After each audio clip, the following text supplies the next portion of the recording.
tree of life, did I show the tree of life with the Kabbalah? Y'all all right? Yeah. Very important. You must understand this. The front side of the tree of life is called the Sephirah. And there's gods that sit upon here that represent the world that we live in. Those gods have been in creation for 13 billion years. The gods that used to rule prior to the 13 billion years have been dormant and sleeping for 13 billion years, which is your souls, which are now ready to illuminate. All right? Okay?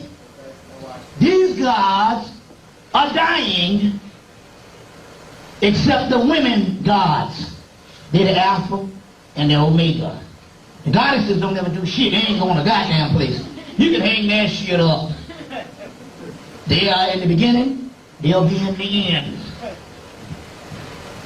So, the masculine energies of these Sephirahs are dying.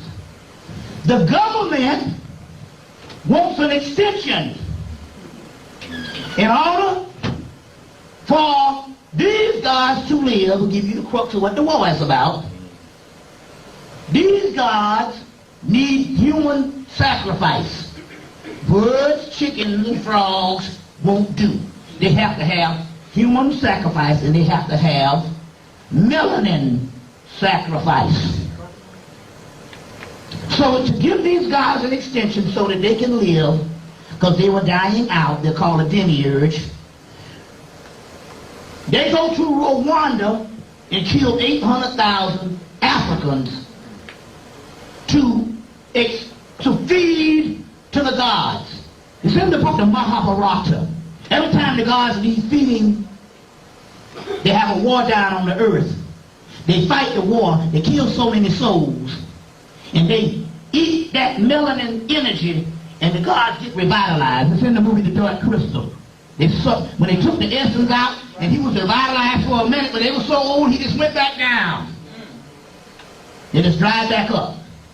So, in the Mahabharata, they start a war on the earth to fight the war so those older entities that's dying can feed on the melanin entities on the earth. So they go to Rwanda and kill 800,000 to sacrifice to these particular entities. Mainly your masculine entities in all cults. The male chauvinist murder cult, masculine entities. So they go and they sacrifice these humans in war. So they go in and do the Rwanda.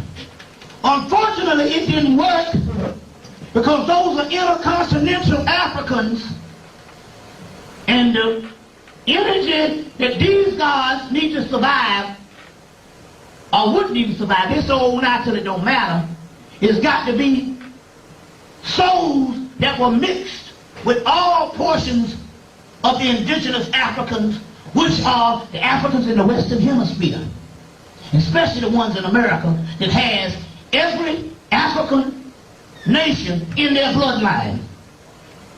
And the Native American and the Olmec, we got it all inside of us. So the last time they had a war that they could eat from on that level was Vietnam.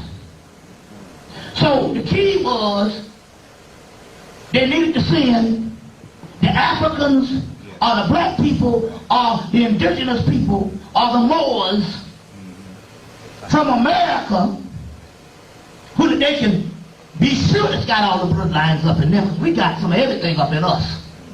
That's why we the most creative. Ain't nothing like a damn Negro, American brand of Negro. We're a unique brand of Negro. Ain't nothing like us. You know what I'm saying? We can't figure us out. And it is dangerous to try to. You know? So, they need to take these soldiers, which was 75%, That's why they show you all the white ones and put them on the front line to get killed. So that they can somehow feed these older entities that's dying to revitalize them. That's what this shit is about. See, the war is a multiplicity of things. But one of the things to get some black people from over here, kill them up. That's why the first motherfucking Christopher Atticus nigga to die in the war was a black man. And a fucking Moor, some big guy. You know. Now, to energize them.